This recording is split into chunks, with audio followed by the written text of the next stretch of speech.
When I saw Melissa's name light up on Daniel's phone that night, my breath caught the way it does when you almost miss a step on the stairs. That single vibration changed everything I thought I knew about love, loyalty, and the people closest to me. But back then, in that split second before I opened the message, I still believed my life was ordinary, safe, maybe even blessed. Soft piano tone fades in, a visual of rain against the window. I remember the smell of rain and detergent that night, the half-folded laundry on the couch, my son's laughter echoing from his bedroom. Those were the sounds of a life I thought I could trust.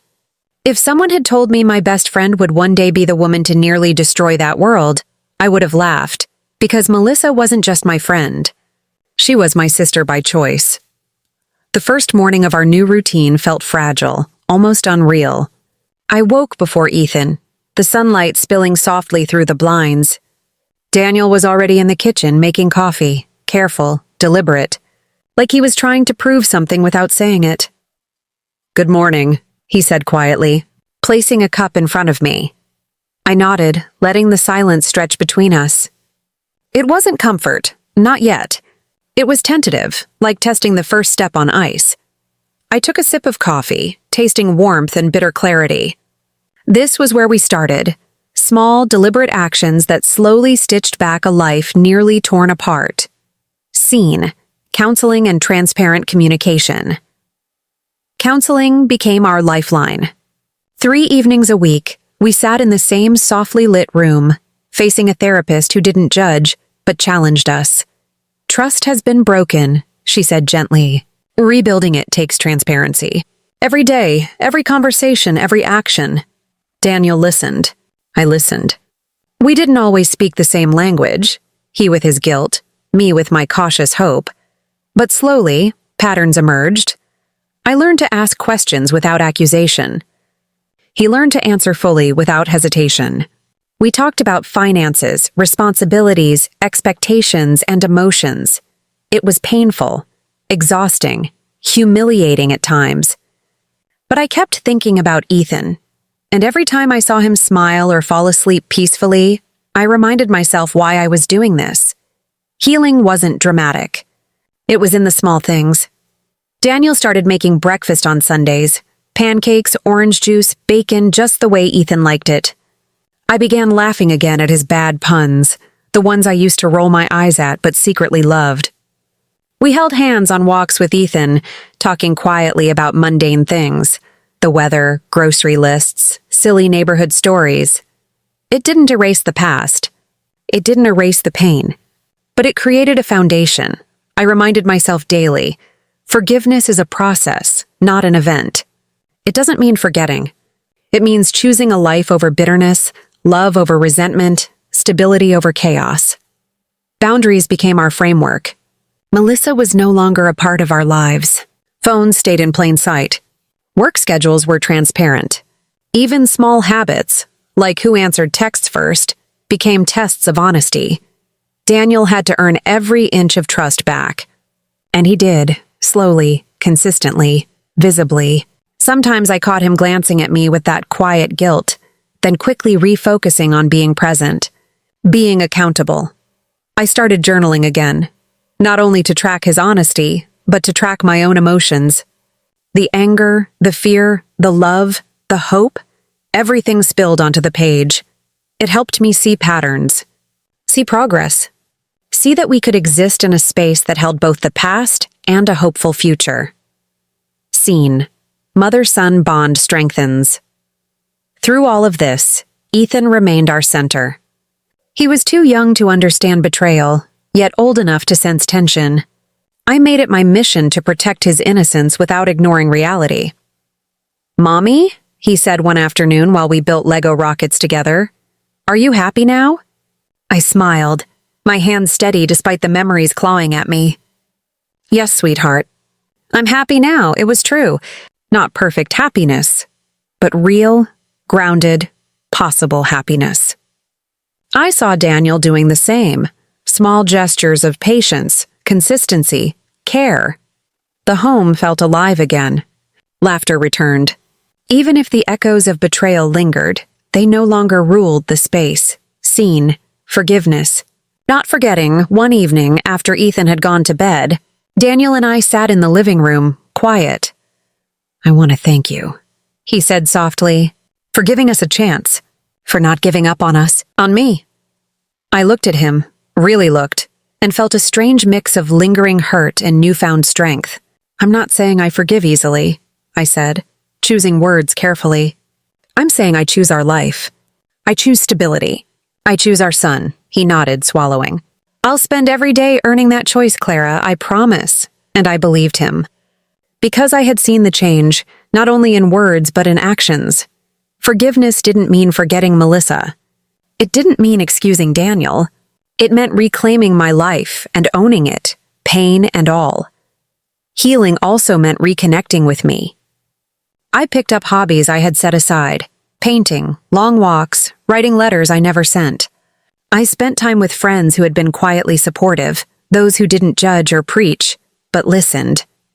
I realized that saving my marriage for Ethan didn't mean losing myself. I could be a mother, a wife, and still reclaim my dignity, my independence, my voice.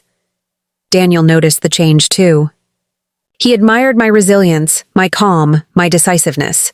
And in that admiration, a new foundation of mutual respect began to form. Scene, small triumphs. One Saturday, we took Ethan to the park. Daniel carried him on his shoulders while I pushed the swing. The sun was warm, the grass smelled fresh, and laughter filled the air. I watched them and realized something profound. We had survived the worst of human betrayal. And yet, here we were, rebuilding. Melissa no longer held any power over us. The past was a shadow, but it didn't dominate our present. I squeezed Daniel's hand as he lowered Ethan to the ground. He looked at me, eyes steady, and nodded. We were partners again, not perfect but real, and for Ethan, that was everything. I chose to protect my son. I chose transparency over secrecy. I chose love that demanded courage and patience, and in those choices, I found a quiet, enduring strength, one that neither betrayal nor heartbreak could ever take away. Soft piano swells. Warm light fills the room. Camera lingers on Ethan laughing in the sun. We met in college. She was the kind of girl everyone noticed. Loud laughter, hair like spun honey, always smelling faintly of citrus perfume. I was the quieter one, steady and careful, more at home with a book than a crowd. She once said, "Clara, you make me feel safe, like the world slows down around you." And I believed her. Years later, when Daniel and I started dating, Melissa was the first to approve. "He's the one," she told me after dinner one night. "You two fit like puzzle pieces." She caught the bouquet at our wedding. We laughed about it for weeks, fast forward 10 years.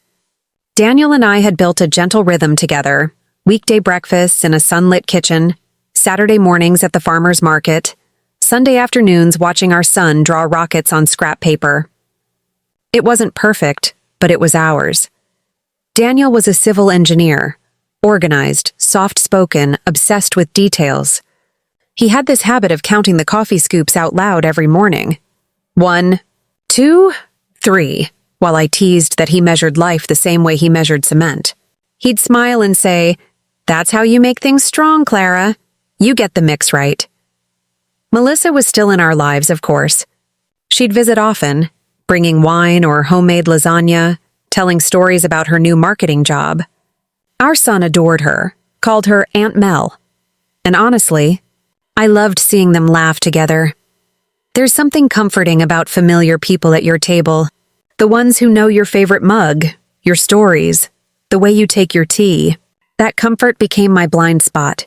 It started subtly. Melissa began dropping by without calling first. At first, it didn't bother me. Friends do that. But I noticed she came mostly when Daniel was home. Sometimes they'd talk in the kitchen while I finished laundry upstairs. Once, I came down to find her leaning against the counter, laughing at something on his phone. "Inside joke," she said quickly. "You wouldn't get it." It stung a little, but I brushed it off. After all, Daniel and I had been together a decade. Trust was supposed to be the easiest thing in the world between us. The journey wasn't about punishment. It wasn't about revenge. It was about choices. A month later, Daniel started leaving early for work. New project deadline, he'd say, kissing my forehead, eyes avoiding mine. He still brought me coffee every morning, but the mug was placed on the table, not handed to me. Little distance, little silence, little changes that only someone who loves deeply can sense. Melissa started dressing differently too. Tighter blouses, new perfume. The same cologne I later smelled faintly on Daniel's jacket. But I told myself it was coincidence. We were all friends, weren't we? Our son Ethan was 6 then. He had Daniel's eyes, steady, thoughtful, and my habit of asking too many questions. At night, when I tucked him in, he'd whisper, "Mommy, are you happy?" And I always said yes, because how could I explain to a child that happiness can sit quietly beside uncertainty? Ethan loved both Melissa and Daniel, which made my growing suspicion feel like a betrayal of him too. I wanted to protect his perfect little world, cartoons, pancakes, bedtime stories, from the storm I was starting to sense. So I smiled harder, cooked more dinners, asked fewer questions. It was a Thursday. Melissa came over with takeout and a bottle of wine. Daniel was supposed to be late, but he came home earlier than expected. We all sat together, laughing, eating noodles straight from the boxes, pretending life was simple.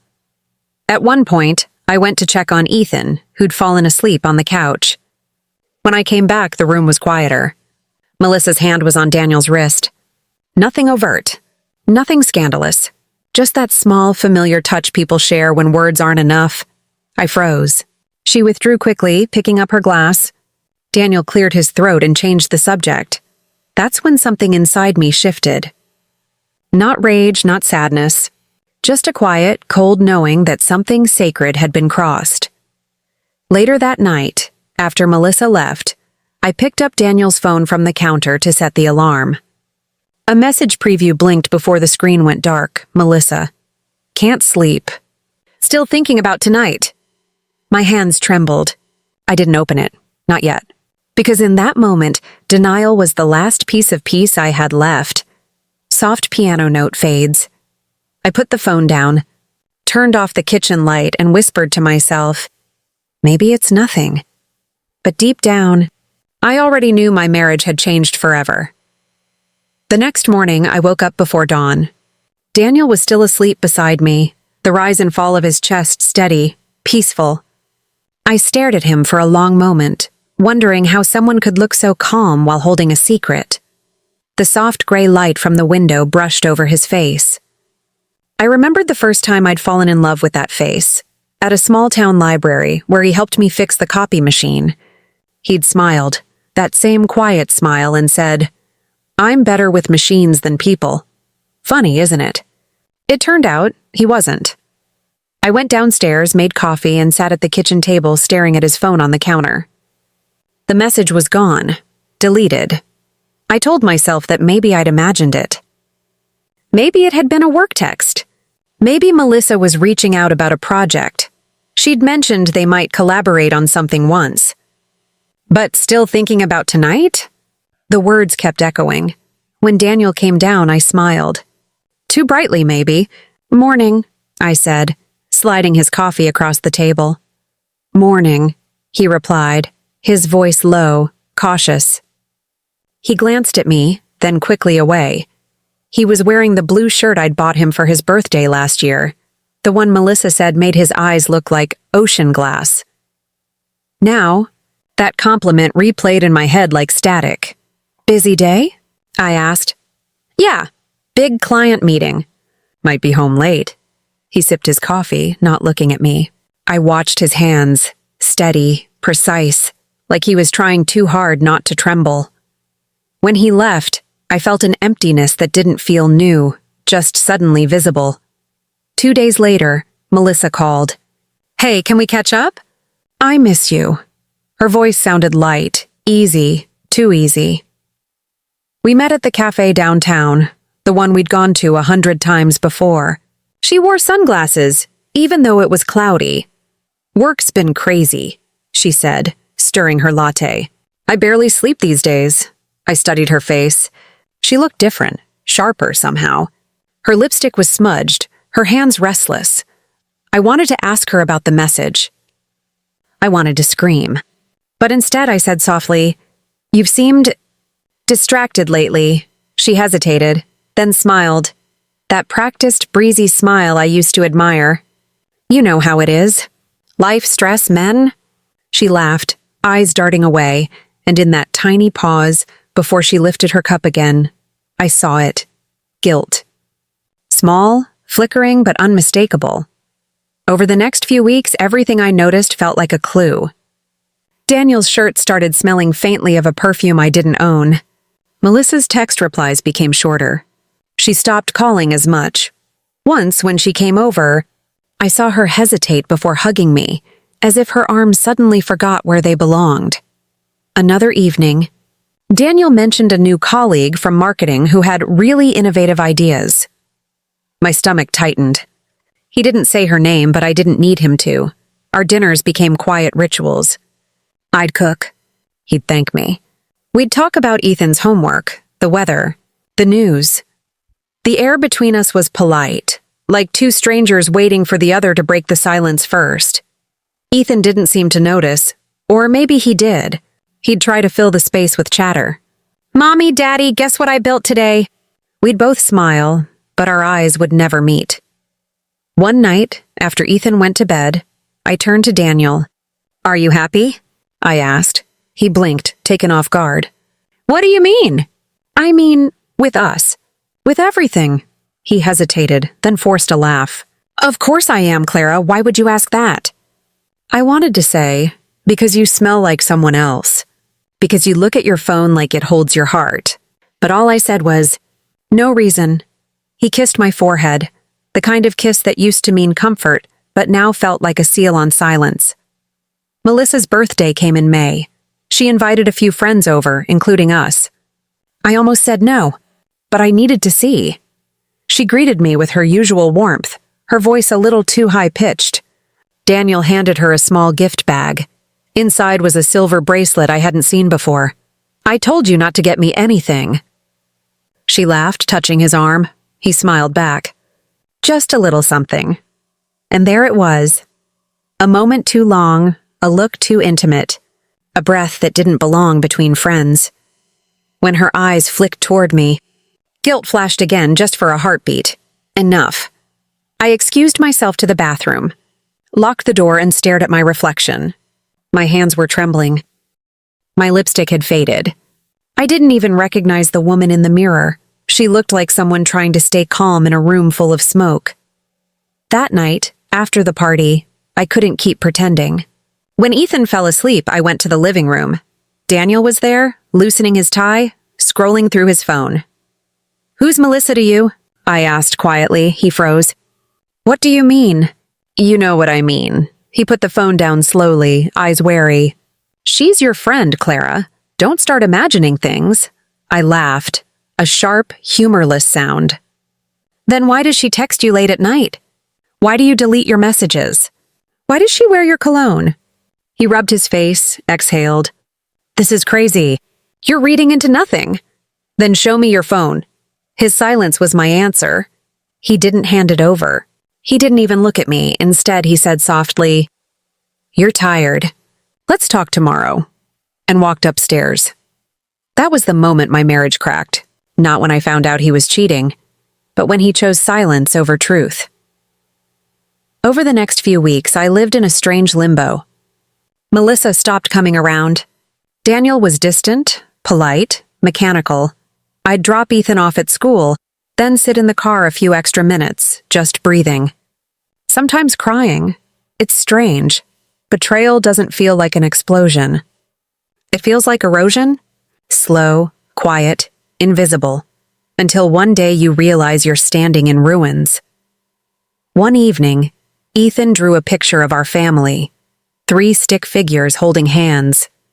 He looked up and said, "Mommy, can we all go to the park again like before?" My throat tightened. I said, "Of course, sweetheart." But inside I knew. There was no like before left. That night, when Daniel came home late again, I didn't ask where he'd been. I just watched him from the doorway as he slipped off his shoes, eyes tired, phone lighting up in his hand. He didn't see me.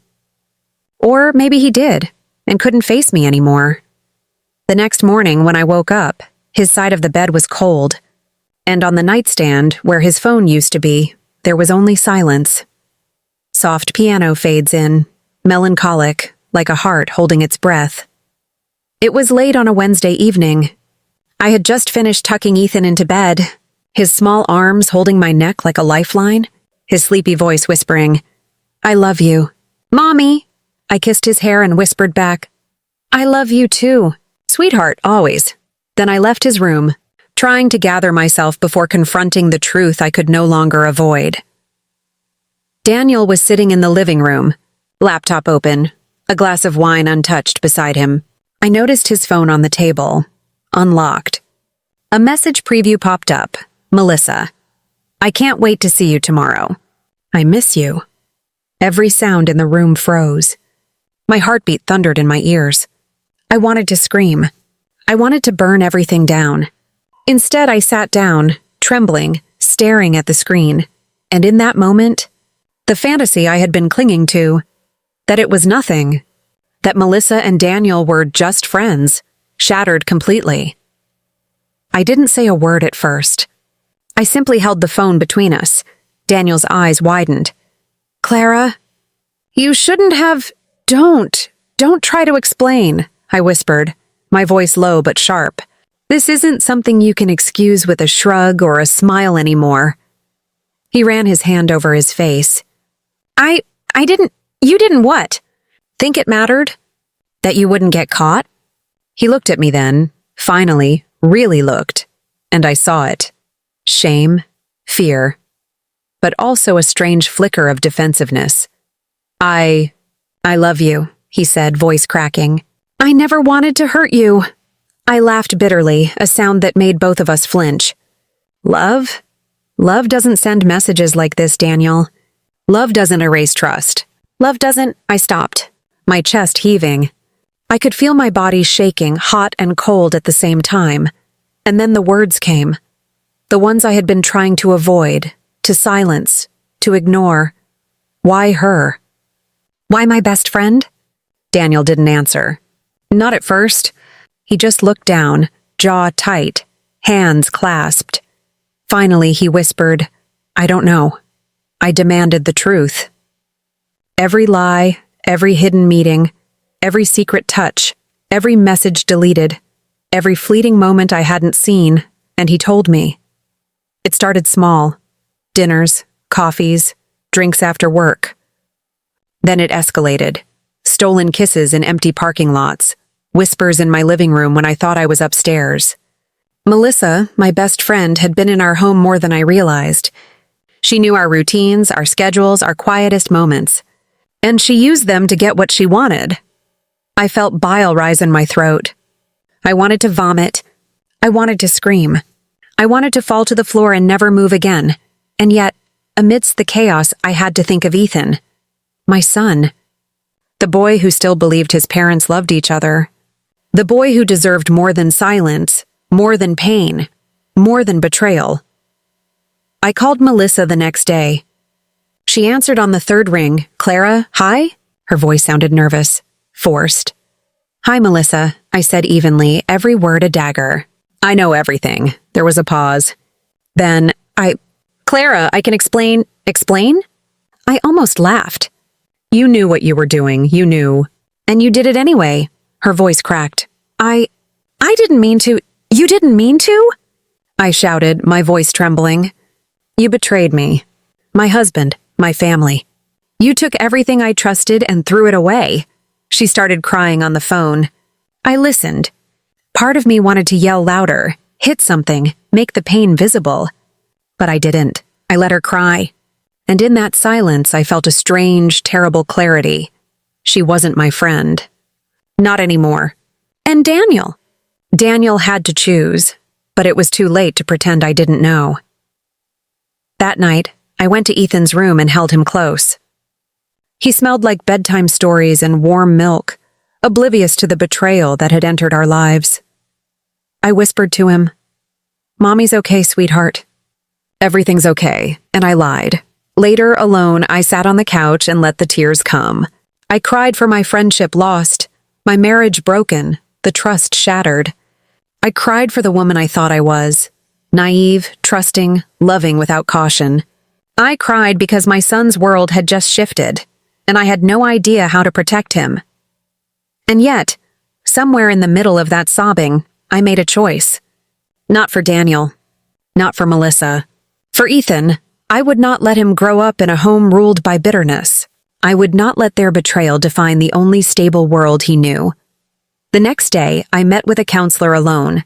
I needed guidance, a plan, a way to navigate this without destroying everything. "Clara," the counselor said softly, "sometimes forgiveness isn't for them. It's for you. It's how you reclaim your power." I nodded, trying to absorb it. It felt impossible. And yet, I knew. If I wanted any chance of rebuilding my life, my marriage, or even a semblance of peace, I had to approach this strategically. I started keeping a journal, writing Daniel's confessions, my observations, my thoughts, tracking the lies, the truths, the moments when he seemed sincere versus evasive. I also set boundaries, small ones at first.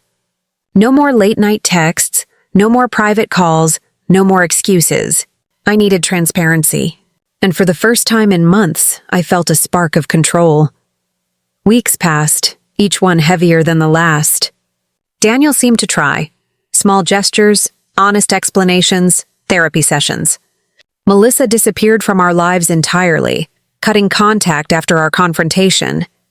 But the hardest part wasn't him. It was the knowledge of what they had done. The knowledge that trust once broken doesn't snap back. You have to rebuild it brick by brick. I remember standing by Ethan's bedroom door one night, listening to his soft breathing. I whispered, "Mommy's going to fix this. I promise." And in that moment, I didn't know if I was promising him or myself. Soft piano music swells, melancholy, yet hopeful. It was a chilly morning in early September. I had just finished making breakfast for Ethan, scrambled eggs, his favorite toast with strawberry jam, and a small glass of orange juice. Daniel was at the table, scrolling through his phone, the corners of his mouth tight, his hands fidgeting. He looked up at me with an expression I didn't recognize. "Clara, we need to talk," he said quietly. I froze, clutching the spatula like a lifeline. "About what?" I asked, trying to keep my voice steady. He swallowed. "It's about Melissa." My stomach dropped. I knew this was coming, but nothing could prepare me for the words that followed. "She's pregnant," he said, almost whispering, as if saying it louder would make it real. The world tilted. I couldn't breathe. My hands shook. Ethan's laughter from the next room suddenly felt miles away. "She says it's mine?" Daniel added, voice breaking. I stared at him. Then I laughed. Not a joyous laugh, a hollow, shaking sound. "You're joking," I said, my voice cracking. "This is a joke, right?" He shook his head. And that's when I realized this wasn't just betrayal anymore. It was a life-altering, irreversible complication. I called Melissa immediately. She answered on the second ring, her voice sweet, cautious. "Clara, don't, Melissa. Don't start with that." My voice was cold, measured. "I know everything. Don't lie to me. Not now." There was a pause, then a trembling sigh. I didn't mean for it to happen." "It's not what I wanted," she said. "You didn't mean for it to happen?" I shouted, hands gripping the phone so tightly my knuckles turned white. "You slept with my husband. You used my trust. And now you're telling me there's a baby involved?" She started crying. I let her. But inside, my mind was racing. I had to think. I had to act. Not as a wife, not as a betrayed woman, but as a mother. Protector of my child, keeper of our family. The next week was a nightmare of whispered conversations, sideways glances and angry phone calls. I decided, carefully, who needed to know. My parents, Daniel's parents, a few close friends. I didn't want gossip spreading before I had control of the narrative. When I told my mother, she sat quietly, hands clasped in her lap. I don't understand, Clara. How could she? I shook my head. She was my best friend. But that doesn't matter anymore. What matters is what we do next. For Ethan, word reached Melissa's circle eventually. Friends stopped calling. People stared. Social media quietly exploded with speculation. Daniel faced questions at work, some cruel, some shocked, and through it all, I remained steady. Not out of strength, but necessity. Ethan had to feel safe. Our home had to feel safe. One evening, I asked Daniel to sit with me in the living room. We were quiet at first, letting the weight of weeks of secrets settle. Daniel, I began, voice firm but soft. We need boundaries. Melissa is out of our lives. She stays out, and you need to be honest with me, every step of the way. He nodded, eyes downcast. I understand. I didn't say I forgive you, not yet. Forgiveness wasn't something I could hand out lightly. It was earned. And it would take time. But I made my choice. Transparency over destruction. Not because I loved him blindly, but because I loved my son fiercely. Melissa reached out one last time. Clara, we can co-parent if you let me, she said, her voice brittle. I laughed quietly, then stopped myself. No, Melissa, this is not your choice. Ethan's life is my priority. Your baby, your responsibility. My husband, our home. That's it, she cried, screamed, begged. I held the line. I realized then that power wasn't in retaliation. It was in control. Control of my family, my home, my life. Daniel stepped up, slowly, falteringly, but genuinely. We started couples counseling. He answered my questions, shared his messages, explained his whereabouts. Every detail was painful, but necessary. I could see him changing, realizing the magnitude of his actions. Not just for me, but for Ethan. I learned that rebuilding isn't about forgetting. It's about creating new rules, new structures, new trust. For weeks, I journaled every thought, every pang of anger, every moment of clarity. I allowed myself to cry, scream, be alone. I also allowed myself to forgive, carefully, intentionally. Not for Daniel, not for Melissa. For me, I set boundaries, rebuilt routines, and slowly, the house felt like home again. Ethan laughed more. Daniel was honest, no shortcuts. Melissa became a distant memory. The pregnancy revelation had threatened to destroy everything. It had exposed the worst in the people I loved and the vulnerability in myself. But in the end, it also became a turning point. I realized forgiveness doesn't mean forgetting. Forgiveness doesn't mean excusing. It means choosing your life, your peace, your child's future over the bitterness that could have consumed you. And for the first time in months, I felt a quiet strength settling into my bones. Soft piano fades. The camera lingers on Ethan's sleeping face in his room. Peaceful and innocent. It was early morning, and the house was quiet except for the soft hum of the refrigerator and the distant chirping of birds outside.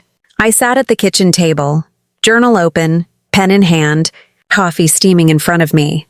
For months, this space had been my sanctuary. A place to untangle emotions, confront betrayal, and slowly stitch together a version of life that didn't feel fractured. I traced the rim of my coffee cup with my finger. Thinking about the past year, I thought about Melissa, my former best friend, who had crossed every boundary, stolen trust, and left scars that would never completely fade. I thought about Daniel, who had faltered, lied, and betrayed the foundation of our marriage. And I thought about Ethan, our son, whose innocence and love had anchored me through every storm. The truth settled in my chest. Forgiveness had not been simple. It had not been immediate, but it had been necessary. Daniel joined me in the kitchen, placing a cup of coffee beside mine. "Morning," he said softly. "Morning," I replied. There was no awkwardness, no tension. Only a cautious ease born of months of transparency, therapy, and small, deliberate actions. We had learned to communicate openly. about feelings, schedules, finances, and even past mistakes. The scars were still there, yes, but they no longer defined us. They had become markers of growth, reminders of resilience, and lessons in the power of deliberate choice. Later, Ethan bounded into the kitchen, hair tousled and pajamas smudged with crumbs from an early breakfast he had snuck. "Mommy, Daddy pancakes!" he shouted, laughter spilling out like sunlight. I smiled, and Daniel laughed too, the sound warm and genuine. In that moment, I realized healing wasn't a grand event. It was in these quiet, shared moments, in laughter, in love, in routine. I also took time to reclaim parts of myself I had neglected, the hobbies, friendships, and passions that made me who I was outside of being a wife or mother. I painted again, the colors bold and unrestrained, each stroke a meditation on resilience. I wrote letters I never sent. Letters to Melissa, to my younger self, to the woman I had been before betrayal. Each one a step toward clarity and emotional release. I joined a small book club, connecting with women who understood the complexities of love, forgiveness, and self-respect. Through these acts, I realized that saving my marriage for Ethan's sake had not meant sacrificing myself. It had meant reclaiming my voice, my strength, and my dignity, and choosing to direct that energy toward love rather than bitterness. Daniel had changed too. Not miraculously, not overnight, but consistently. He spoke with honesty, even when it was uncomfortable. He followed through on promises, from attending counseling sessions to sharing details about work and social interactions that I had previously had to discover. He learned patience, with me, with Ethan, with himself.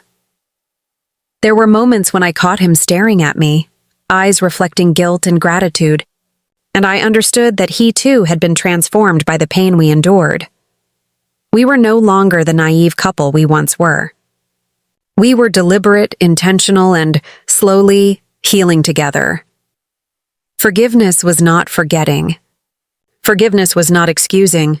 Forgiveness was a choice to reclaim life, to stop allowing past betrayals to dictate the present. I set firm boundaries, ones Daniel respected, and I maintained vigilance over my emotional space. Melissa's presence became a distant echo, irrelevant to the life I was rebuilding. Every day was a lesson in resilience, every choice a reinforcement of agency. And as time passed, I noticed a remarkable truth. The weight of anger and betrayal began to lighten.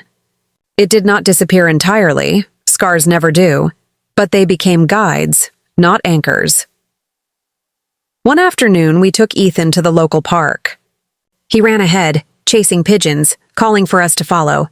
Daniel and I walked slowly, hand in hand, sharing quiet words about small household matters, future plans, and our renewed commitment to each other. Watching Ethan play, I felt an overwhelming sense of gratitude. He had been the reason we endured. He had been the reason I chose patience over retaliation, understanding over resentment. As he climbed the jungle gym and waved at us, I whispered to Daniel, "We're doing this right." "For him," he nodded, eyes soft with emotion. "Yes, for him." Sitting alone later that evening, I reflected on the journey. Betrayal can break a heart, but it does not have to destroy a family. Forgiveness does not mean weakness. It means taking ownership of your life and choices. Love can coexist with caution. Hope can emerge from pain, and resilience can be cultivated deliberately. Children deserve stability, honesty, and boundaries, even when the adults in their lives falter. Melissa had taught me the depth of human betrayal. Daniel had taught me the complexity of regret and the necessity of accountability. Ethan had taught me the power of unconditional love and the stakes of my choices, and I had learned, above all, that the life I chose to lead was mine to define. Not defined by betrayal, not defined by hurt, defined by love, patience, resilience, and intention. I sat in Ethan's bedroom, watching him sleep peacefully. I brushed a lock of hair from his forehead and whispered, "Mommy will always protect you, always." And I meant it. Would you have made the choices I did? Could you forgive without forgetting, hold boundaries without losing love, and rebuild what seemed irreparably broken? Life is never simple, nor is love. But sometimes the most profound strength lies in choosing your peace over vengeance, your child over bitterness, and your life over chaos. If my story resonates with you, share it, reflect on it, and remember, forgiveness is not weakness. It is ownership of your life. Fade out. Warm golden light filters through the window, soft piano music plays. The camera lingers on a sleeping child, peaceful, safe, and loved. The mornings were still my favorite, even after all we had been through. Ethan would wake up early, rubbing his eyes and tugging at my sleeve, mumbling, "Mommy, I had a dream about flying." I would smile, brushing his tousled hair from his forehead, listening to him recount every tiny detail. The smell of his breakfast, burnt toast and honey, his small fingers sticky from jam, always grounded me. Daniel, too, had changed. He would enter the kitchen, still bleary-eyed, offering to help. He learned how to make scrambled eggs just the way Ethan liked them, cut toast into small triangles, even pour his juice without spilling. It was small, mundane work, but it was part of the foundation of trust. I often caught myself watching them, father and son laughing, arguing over who would get the last piece of toast, and felt a warmth I thought I had lost. It was proof that even fractured lives could find rhythm again, proof that love could survive betrayal if guided by patience, boundaries, and intention. Even with small victories, the nights were hardest. Sometimes I would lie awake in bed, staring at the ceiling, thinking about Melissa, about Daniel, about the betrayal that had cut through my life so suddenly. The anger still lingered, a low hum in my chest. Why him? Why her? Why me? I would whisper into the darkness. Then I would remind myself, Ethan, my son, my life's anchor. Every choice I made, every step I took, had to be measured against his well-being. I couldn't afford to let bitterness dictate my actions. I couldn't afford to let the past poison our present. I started keeping a journal again, writing not just about betrayal, but about hope, small victories, moments of genuine laughter, and tiny steps toward trust. Sometimes I would write letters I never sent, to Melissa, to my younger self, to Daniel, pouring out all the emotions I couldn't voice aloud. Through this, I began to understand something profound. Forgiveness is not a gift to others. It's a reclaiming of your own life. Counseling became more than just therapy.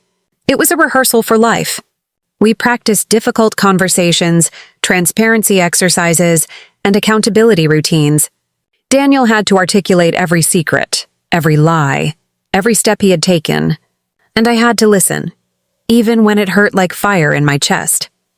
One session, the therapist asked me to speak directly to Daniel about the emotional impact of the affair. I feel like my world cracked open, I said, my voice trembling. I don't recognize some days. I feel fear when you go out, fear when you're quiet, fear when I see her name anywhere. I feel betrayal in my bones. Daniel didn't interrupt. He just listened, tears welling in his eyes. Later, he responded quietly, I know I hurt you in ways I can never take back. Every day I regret it, and I want to spend the rest of my life earning your trust, not just asking for it. It wasn't perfect. It wasn't magic. But it was progress. Ethan remained our guiding light. We created weekend traditions, Saturday morning pancakes, Sunday afternoon park visits, Friday evening movie nights with blankets and popcorn. Sometimes Daniel and I argued over small things, parenting styles, chores, money, but we learned to resolve them calmly. Ethan watched us, absorbing both conflict and resolution, learning that mistakes didn't have to define relationships, that honesty and repair were possible. One evening, Ethan climbed onto Daniel's lap while I prepared dinner. Daddy, can we make a spaceship? He asked. Daniel laughed, ruffling his hair. Of course. But you have to help Mommy, I smiled. Deal. And in that playful chaos, I realized that healing wasn't about erasing pain. It was about building a life that allowed joy to coexist with memory, laughter to exist alongside scars. Months passed, and the memory of Melissa became a distant echo. I didn't speak her name aloud anymore. Daniel didn't either.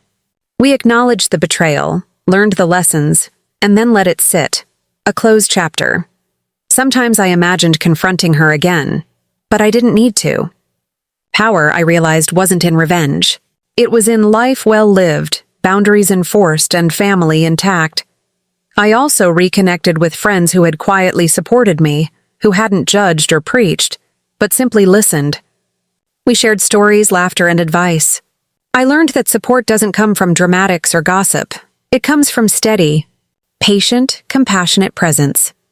I began volunteering at a small local women's group, speaking about boundaries, emotional health, and reclaiming one's life after betrayal. I shared my story, not for sympathy, but as a lesson. Pain doesn't define you, your choices do. Through teaching others, I reinforced my own growth. I realized that while betrayal could wound deeply, it could also catalyze growth, resilience, and wisdom. One quiet evening, Daniel and I sat on the porch, watching Ethan ride his bike around the driveway. The sun was setting, painting the sky in orange and pink. I breathed deeply, smelling the faint scent of jasmine from the garden. "I'm proud of you," Daniel said quietly. I looked at him, eyes steady. We did it together. For Ethan, and it was true. Together we had weathered the storm. Together we had rebuilt. Together we were stronger. Forgiveness had not erased the past. It had allowed us to reclaim life, protect our son, and grow into a family capable of love, honesty, and resilience. I often reflect on the choices I made. Choosing to forgive, choosing boundaries, choosing love for my child over bitterness, those were not easy decisions. They were deliberate, painful, and necessary. Forgiveness does not mean forgetting. It does not mean excusing betrayal. It means reclaiming your life, your family, and your peace. Ethan sleeps peacefully upstairs, unaware of the battles fought to give him this safe life. Daniel sits quietly beside me, learning, growing, accountable. And I, finally, feel the calm strength that comes from having survived the storm and chosen life over resentment. Would you have done what I did? Could you forgive without forgetting, hold firm boundaries without losing love, and rebuild what seemed broken beyond repair? If my story resonates, reflect, share, and remember, forgiveness is not weakness. It is the ownership of your life, your peace, and your family. Fade out. Golden light filters through the window. Ethan sleeps soundly. Soft piano music swells. It started with little things. Small gestures, tiny cracks in the routine I had once thought unshakable. At first, I tried to dismiss them, my mind insisting that I was overthinking. That paranoia was a dangerous companion. But the signs kept accumulating, like water slowly filling a cup until it overflowed. Daniel came home later than usual one Friday evening. He kissed Ethan on the head, murmuring, "Hey, buddy," in a voice that sounded distant, almost strained. He smiled at me, but the smile didn't reach his eyes. I noticed the slight tremor in his hands as he hung his coat. "Long day?" I asked casually, trying to mask the sudden tightening in my chest. "Yeah." "Work stuff," he said, voice clipped. Something about the pause, the hesitation, triggered a flicker of suspicion. But I shook it off. Maybe he really was busy. Maybe I was imagining it. Then came the subtle things that I could no longer ignore. He started guarding his phone. It was never secret before. He would leave it on the counter, messages open. Now he would pick it up whenever I entered the room. He answered calls in another room, whispering, or stepped outside to speak. The laughter of someone familiar on the other line sometimes carried faintly into the kitchen. And though I couldn't make out the words, the tone unsettled me. One evening I found a lipstick stain on his collar. I froze, staring at it. My hands trembled. Was it my imagination? Could it have been a friend's playful greeting?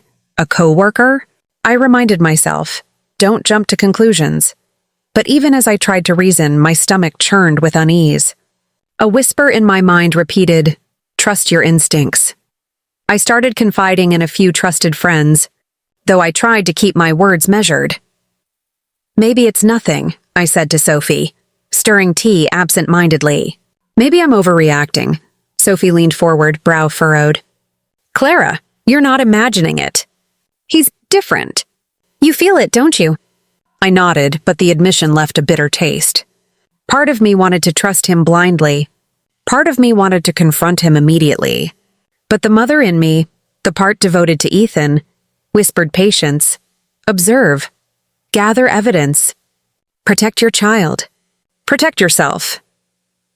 At home, the tension grew in small ways. The dishes in the sink sometimes lingered longer than usual, as if he avoided the kitchen, avoiding me. Ethan would ask, Mommy, why does Daddy look sad sometimes? I forced a smile. Just tired, sweetheart. Nothing to worry about. Even the scent of his cologne changed. A floral note I didn't recognize, lingering on his shirt. A subtle but alarming reminder that something had shifted. Every detail, small, ordinary, mundane, became a thread in the tapestry of doubt.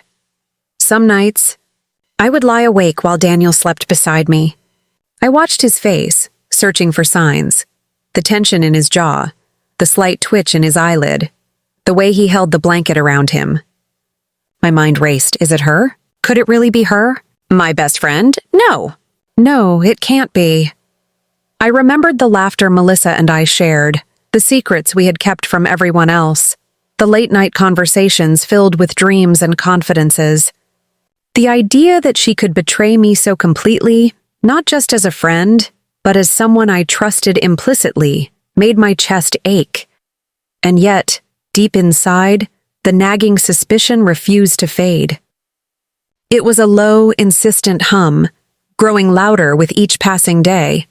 Then came tangible signs, a mysterious charge on the credit card for a cafe Daniel never visited, a lingering perfume scent in his jacket, something sweet, floral, and distinctly familiar, a voicemail accidentally left on his phone, with Melissa's voice soft, intimate. Each discovery was like a small stone dropped in my chest. I wanted to confront him immediately, scream, demand answers. But I waited, I observed. I documented, I reminded myself constantly, for Ethan, patience, evidence, clarity. One evening, Daniel sat beside me, rubbing his temples. Clara, I feel like you're upset with me. Is something wrong? He asked carefully. I looked at him, eyes steady, heart pounding. Daniel, is there something I should know? He shook his head, quick and defensive. No, nothing at all. Why would you even think that? I forced a calm smile, hiding the storm inside. Just checking in. That's all. The tension in the room was palpable, the silence heavy with unspoken truths. I knew the moment of revelation was approaching. The moment when my carefully constructed patience would collide with the truth. Closing beat of suspicion section. By this point, the house had become a place of careful observation. Every glance, every laugh, every gesture was a clue. Ethan still played innocently, unaware of the adult storm brewing just beneath the surface.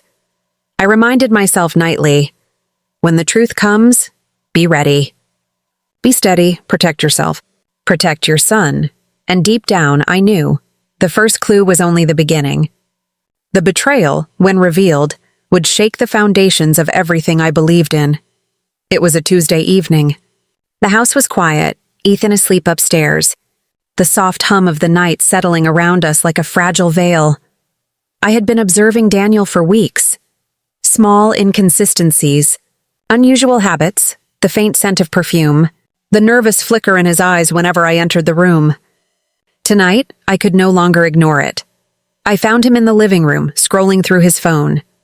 Daniel, I said calmly, though my chest tightened, my hands trembling slightly. We need to talk. He looked up, startled. There was hesitation in his eyes, a flicker of fear I had never seen before. About what? He asked, voice careful, almost fragile. I placed the phone on the coffee table. I found the voicemail. Melissa's voice, Daniel. I know, his face went pale. He opened his mouth, closed it. Stared at me, frozen. The calm I had tried to maintain slipped. I felt the tightness in my chest turn to heat, a storm building in my stomach. "I trusted you," I said, voice steady but trembling. "I trusted you and I trusted her. My best friend." Daniel ran a hand through his hair, exhaling sharply. "Clara, No, don't." I held up my hand. "Not yet. I want the truth. Every detail. No excuses." He swallowed hard, voice low. I didn't mean for it to happen. She came to me when we were arguing. I was weak, I made a mistake. It never meant anything." "Never meant anything?" I echoed, disbelief breaking through. "You slept with my best friend. You betrayed your family. You betrayed me. And you say it never meant anything?" He flinched at my words, but his eyes didn't waver. The guilt was raw, heavy, undeniable. "I'm sorry," he whispered. "I know it doesn't fix anything. I don't expect forgiveness, I had to tell you before it got worse." I felt my knees weaken slightly. I wanted to collapse, to scream, to hit, to cry. Instead, I sat down heavily on the couch, head in my hands, trying to catch my breath. The betrayal was a physical blow. My chest tightened. My stomach churned. I could feel the pulse in my temples, the tremor in my fingers, the tightening in my throat. I thought of Ethan, upstairs, safe and innocent. I thought of all the conversations I had had with my friends, the observations I had carefully recorded, the nights of silent fear. Everything pointed to this moment. I wanted justice. I wanted revenge. But more than anything, I wanted clarity. I wanted the truth, even if it shattered my world completely. Then came the worst part. Melissa's betrayal had not ended with secrets and stolen moments. A few weeks later, Daniel confessed, nervously, reluctantly, that Melissa was pregnant. I don't know what to do," he said, voice strained. "She says it's mine. She's claiming it's mine." I felt my stomach drop. I had suspected infidelity. I had imagined heartbreak. But a child? A living, breathing consequence of betrayal? For a long moment, I said nothing. I closed my eyes, inhaled, tried to steady myself. I thought of Ethan. I thought of our family. I thought of the life we were still trying to rebuild. And then, in a quiet, almost inaudible voice, I said, "We will deal with this. Together. But boundaries will be clear. Melissa will have no place in our lives." I called Melissa that evening. Her voice on the line was soft, pleading, manipulative. "I didn't mean for this to happen, Clara," she said. "I love him, I cut her off, calm, steady. "Melissa, you have crossed every line. There is no discussion. You will not contact us again. Ethan's life is not for manipulation. Daniel will not see you.